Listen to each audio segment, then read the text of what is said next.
가나안 복지 선교 방송을 시청하시는 여러분 사랑합니다. 저는 경기도 의왕에 있는 반석교회를 섬기는 유동술 목사입니다. 오늘 저는 로마서 16장 19절을 토대로 해서 신앙인의 지혜로움이 어떤 것인가 잠깐 살펴보고자 합니다. 우리가 교회 안에서 혹은 이렇게 세상에서 여러 가지 일들을 합니다. 우리는 그 일들을 통해서 하나님께 영광을 돌리게 되고 하나님의 원하심을 이루어 나갑니다. 그때마다 우리에게는 과연 내가 하나님의 일을 합당하게 감당하고 있는지 여기에 대한 반성도 하게 됩니다. 우리는 예수 그리스도를 믿어서 구원받은 순간 하나님의 은혜의 백성이요 또 의인이 되었습니다. 그러나 아직까지도 우리가 살아가는 그 삶의 모든 여건과 능력들은 이전의 그 수준에 머물러 있는 경우가 많습니다.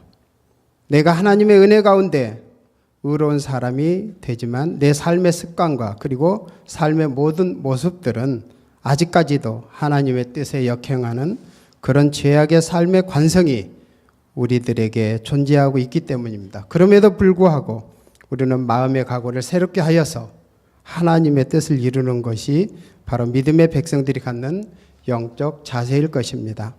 이러한 영적 자세를 우리는 지혜로움이라고 합니다. 지혜로움이야말로 우리에게 가장 필요한 것이고 지혜로움을 가지면 위기도 극복할 수 있습니다.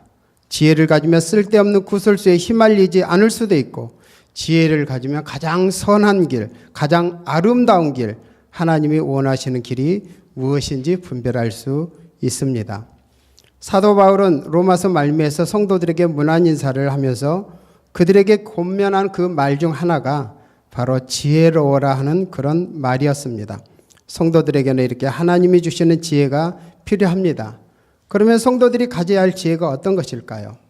먼저 자기 행동과 말이 사람에게 들릴 것이라 생각하는 그런 지혜입니다. 사람들은 남이 알지 못하고 그렇게 생각하기 때문에 으슥한 곳에 혼자 있을 때 나쁜 일을 하기도 합니다. 완전 범죄를 꾀하는 것이죠. 그러나 어떤 사람은 금방 탄로가 납니다. 그런데 그런 일도 변명하기 일쑤입니다. 그러나 선한 일이든 악한 일이든 언젠가는 사람들에게 알려집니다. 믿음의 사람들이 하는 일도 다 알려집니다. 바울의 편지를 받은 성도들의 행동도 다 알려졌습니다. 그래서 성도들의 행동은 순종이었습니다. 성도들의 순종이 모든 사람들에게 들려졌어요. 자, 우리들의 순종도 언젠가는 알려질 것입니다. 하나님이 알아주시고 사람들에게 알려질 날이 있습니다. 그렇기 때문에 보이지 않는 곳에서라도 순종하는 믿음이 우리에게 필요할 것입니다.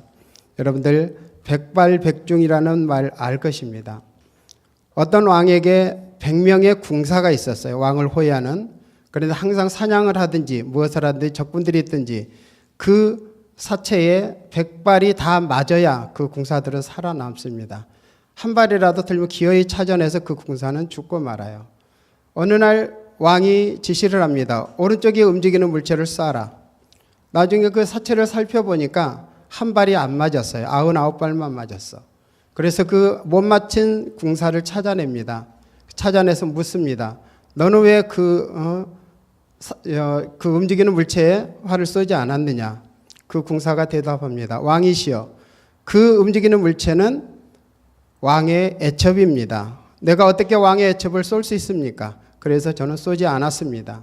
왕이 말합니다. 그래, 너는 참 나를 사랑하는구나. 그렇게 나를 간절히 사랑하는데 너는 나에게 충성하지 않았구나. 내가 말하는 건 무조건 충성을 해야, 순종을 해야 그게 되는데 그는 자기 생각으로 왕의 애첩이기 때문에 왕을 너무나 사랑하기 때문에 쏘지 않았다고 했습니다. 우리는 주님의 말씀에 순종한다고 말은 합니다. 그러나 내 생각이 들어가고 내 판단이 들어가면 그거는 그 순종은 순종이 결코 아닐 것입니다. 말씀에 나는 무조건 우리는 순종을 해야 됩니다. 그 어떤 상황에서도 순종을 해야 됩니다. 내 판단을 떠나서 하나님이 말씀하시는 것에 순종하는 것이 바로 지혜로움이라고 말할 수 있습니다. 우리가 성경에 보면 빌립보 교회의 유오디아와 순두계가 경쟁적으로 순종을 합니다. 그런데 그들은 사람에게 잘 보이기 위한 순종이었습니다. 이런 순종은 주님께 필요하지 않습니다. 우리는 늘 이러한 지혜를 가져서 신앙인으로서의 지혜로움에 그 삶을 살아 주님께 기쁨 드리는 우리 모두가 되기를 부탁드립니다. 감사합니다.